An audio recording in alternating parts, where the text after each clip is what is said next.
Do you think you know the people around you? You believe you can spot toxicity, heavy energy, or unacceptable behavior. But what if the real dangers hide in plain sight? The most destructive forces aren't obvious villains, they're charming friends, kind colleagues, even loving family. While you guard against clear threats, something far more insidious slips in, the unconscious minds of others invading your own. Carl Jung devoted his life to these hidden dynamics. In The Ego and the Unconscious, he revealed that most of what drives us lies beyond conscious control. This isn't just true for you, it's true for everyone. And that's the peril.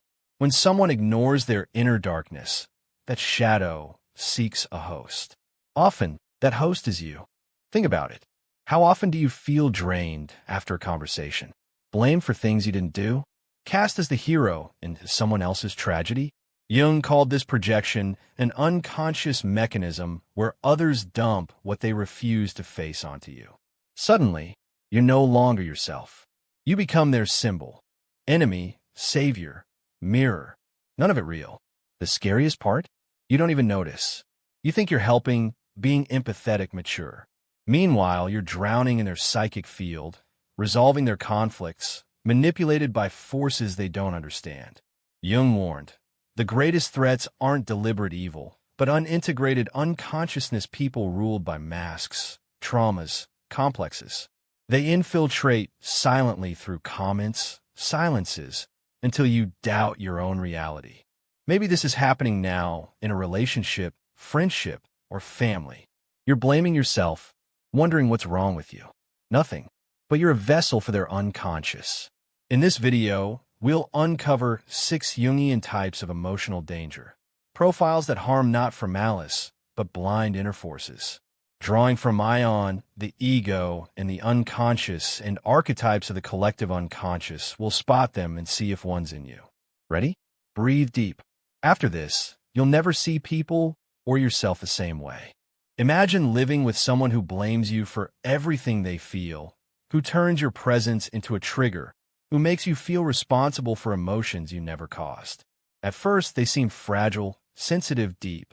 But over time, you realize you're being dragged into a battlefield that's not yours, where you're already at a disadvantage. This is the unconscious manipulator, someone unaware of their own wounds, but projecting them onto others as psychic survival. Jung said, what we do not confront in ourselves, we will encounter as fate. And often, this fate has a name, a face, and shares your table. The unconscious manipulator lives in chronic projection. Jung explained in The Ego and the Unconscious that projecting is inevitable, but unrecognized. It becomes destructive, causing psychic blindness where others cease to be seen as they are and become symbols of our hidden parts. They don't see you, they see a lost fragment of themselves and react as if it's real. They position as victims. Your words provoke their anger. Your actions disappoint their sadness. Your success fuels their inferiority. Subtly, you question, was I insensitive? Toxic? Manipulation happens silently, emotionally, effectively. Often charming with charisma and intensity, they trap you into helping, sacrificing your health to rescue what they won't face. Jung warns these projections cast you in symbolic roles: savior, enemy, traitor, not who you are. Living symbolically is illusion. You become a distorted reflection of their unconscious. Protect yourself with awareness. Recognize patterns, cut invisible threads tying you to their narrative. Ask, is this feeling mine or induced? They enter through your empathy's gap. Spot this, and you'll break free before the next mask deepens the trap. Not every psychological danger comes from extreme behaviors. Sometimes it comes from what seems too perfect, from the ever-ready smile, from the impeccable posture, from the flawless image. We live in an era of appearances where being is less important than seeming. And this, for Jung, was a serious problem. When someone identifies too much with their own persona, the social mask we use to adapt to the world, they risk completely disconnecting from their essence. The bearer of the persona is the master of functional superficiality. They say what others want to hear. They behave in the right way. They avoid conflicts at all costs. But behind the curtain of control, there is a soul in ruins. Those who live with this type feel that something is wrong, but can't pinpoint it. Interactions lack spontaneity, truth, depth, everything seems rehearsed. Worse, the bearer projects this demand for perfection onto you. They expect you to perform to fit the theater, express raw emotion, doubt, or pain, and they retreat, uncomfortable, shutting down. Jung warned in The Ego and the Unconscious that this identification with the persona threatens individuation, the path to self-knowledge. Living only to be accepted makes them a hostage to their facade. Coexisting becomes contagious. You police yourself, hide parts that don't fit, gradually wearing your own mask. But repression doesn't vanish, it ferments in the unconscious until it becomes shadow. The bearer of the persona doesn't just lose themselves, they distort everyone around them. You sense the void but doubt your spontaneity. Jung said the persona is what someone is not, but what they and others think they are, an artificial construct. When it sticks, authenticity suffocates. The danger is silent, polished, contagious. Recognize it. Polished control hiding chaos. In the next section, the repressed shadow explodes. There's a type of person who lives controlled, polished, restrained, always correct, always moderate, always polite. But behind this veneer of balance lies a force about to break free. Because everything they consider wrong, ugly, or unacceptable is simply pushed down into the basement of the soul. It is not overcome nor transformed. It is merely repressed. This is the essence of the owner of the repressed shadow. Someone who tries to be light all the time until the darkness takes control. Carl Jung dedicated much of his work to understanding the shadow. In Ion, he states, "The shadow is everything that the individual refuses to recognize in themselves and yet insists on manifesting in some way." We're not talking about something external. The shadow is not the evil of the world. It is not the other. It is internal. It is the hatred you do not admit to feeling, the envy you rationalize, the sexuality you repress, the ambition you disguise as humility. Everything you reject in yourself does not disappear. It transforms into shadow. And as Jung taught, what you do not make conscious direct your life, and you call it destiny. The owner of a repressed shadow does not seem dangerous at first glance. On the contrary, often they're admired, disciplined, kind, helpful. But there is something strange. They do not tolerate weakness in others. They react poorly to spontaneity. They are bothered by intense emotions. They always seem charged but never explode until they do. And when that happens, it is devastating. This person lives in constant emotional vigilance. They do not allow themselves to feel, and for that reason, they condemn those who do. They become moralistic, demanding, controlling. But all of this is just an attempt to keep the unconscious under control. Jung was clear. The stronger the persona, the more repressed the shadow. And the more repressed the shadow, the more brutal its manifestation will be. You can identify this pattern in people who have disproportionate reactions, who explode over small things, who hold grudges for years, who sabotage relationships in a passive-aggressive manner. Living with the owner of the repressed shadow is like living next to an emotional minefield. You never know where you are stepping until you are hit. They're the famous difficult people whom no one understands why so bitter, so resentful, so critical. The answer lies in the shadow, unintegrated, unrecognized, unaccepted. And here is the most important point. The shadow is not just made of bad things.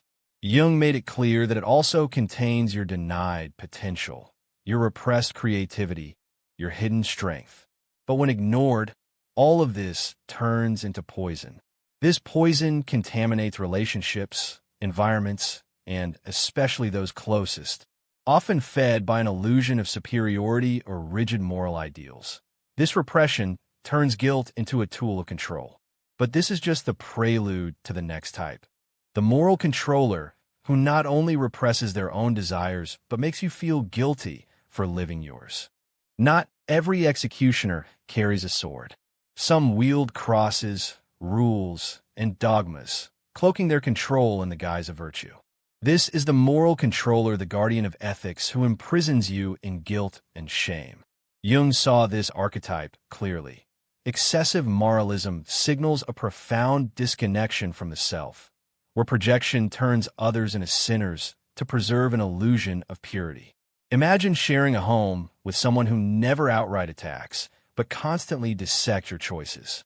That's not right, they say, their voice calm, yet laced with judgment. Your casual Friday drink becomes a moral lapse. Your ambition? Selfish greed. They position themselves as the righteous compass, dedicated and observant, always evaluating through their rigid belief system. At first, it feels like guidance, it's for your own good. But soon, you're shrinking, apologizing for natural desires, molding yourself to their standards. Jung warned in Ion that such figures embody dissociation.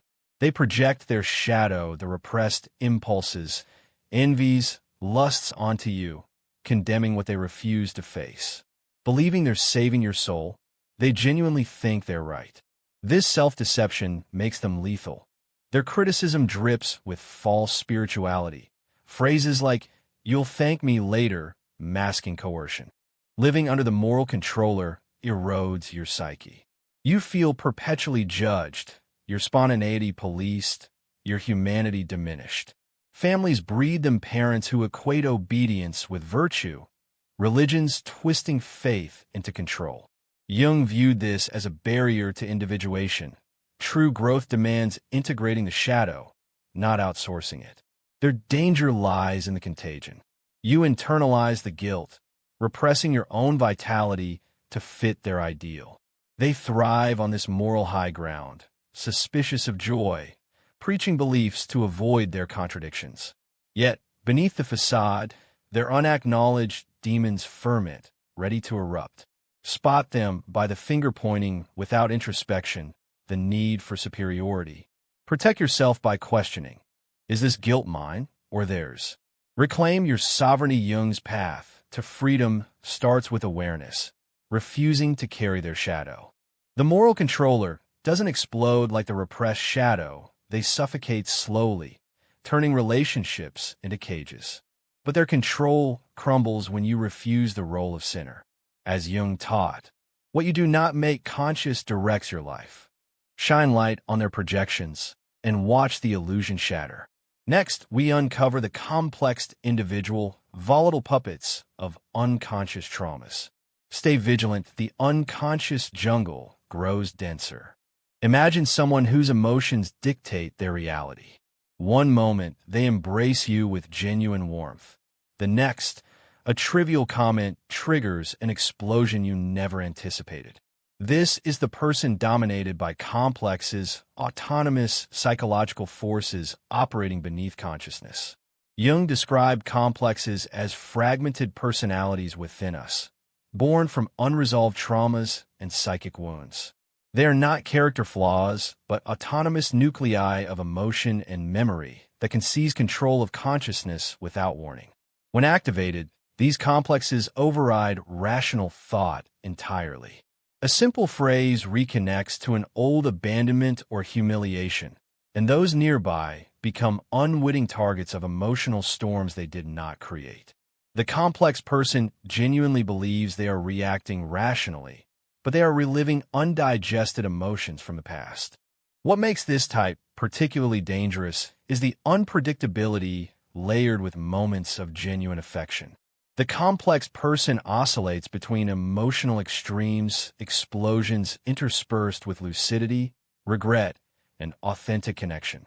This pattern creates an addictive dynamic. You convince yourself they are not always like this. Sometimes they are wonderful, and that hope keeps you hooked. But these moments of true connection are followed by ruptures you cannot predict or prevent.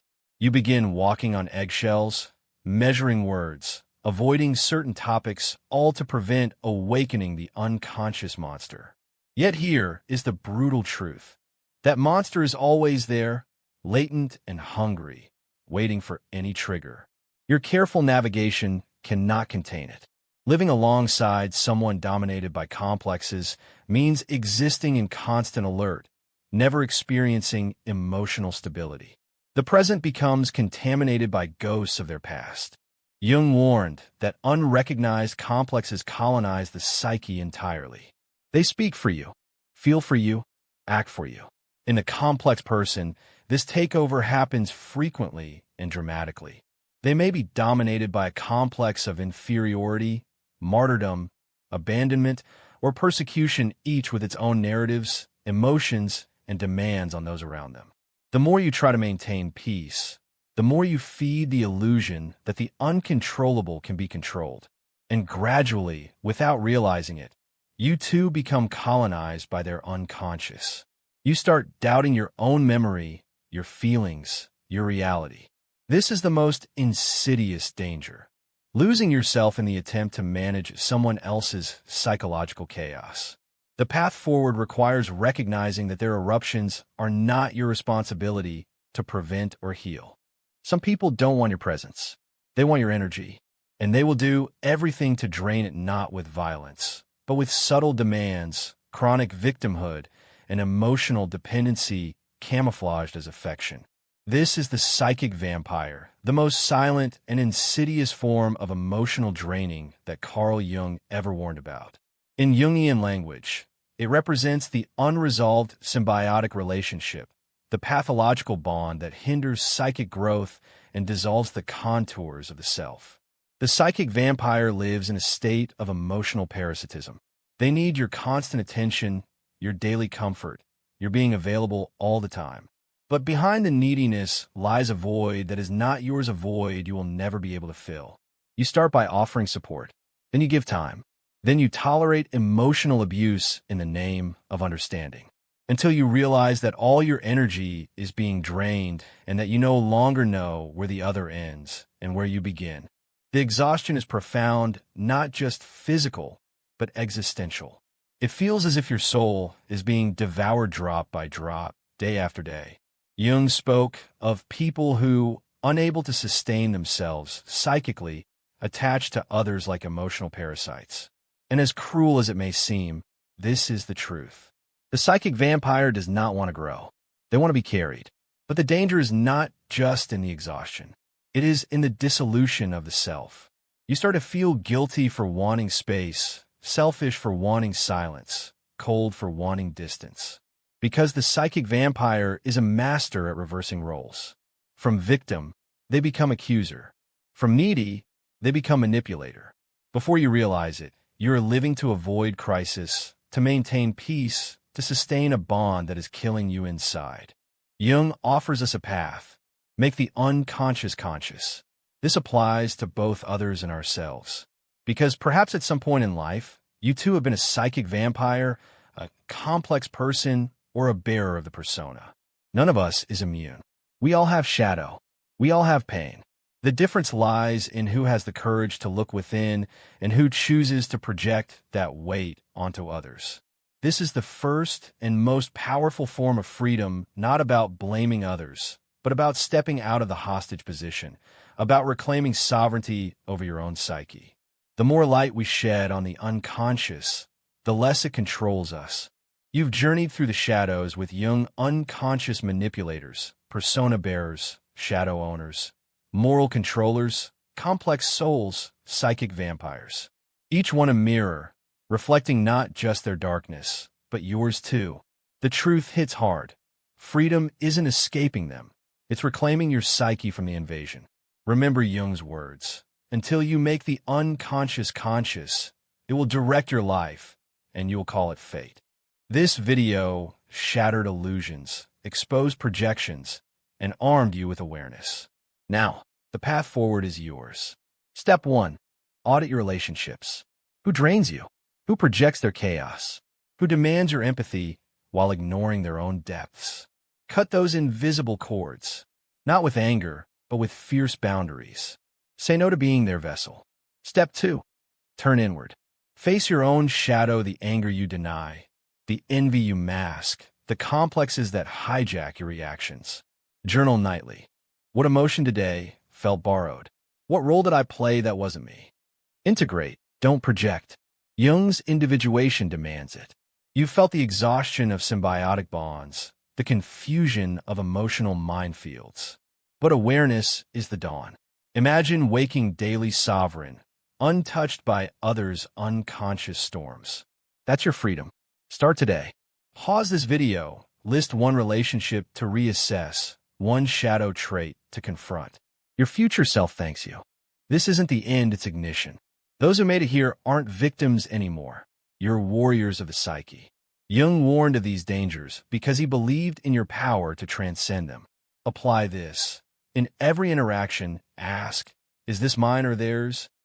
Protect your energy like sacred fire. Build rituals, meditation, dream journaling, solitude to fortify your ego against infiltration. The world is full of unintegrated souls, but you're choosing consciousness. Share below. Which type hit closest to home? Which will you confront first? Your story sparks another's awakening. Subscribe for deeper dives into Jung's arsenal tools to master archetypes, decode dreams, conquer your shadow. Hit the bell. The next video unveils Jung's forbidden techniques for psychic sovereignty. You've seen the traps. Now walk free. Your path to true liberty starts now.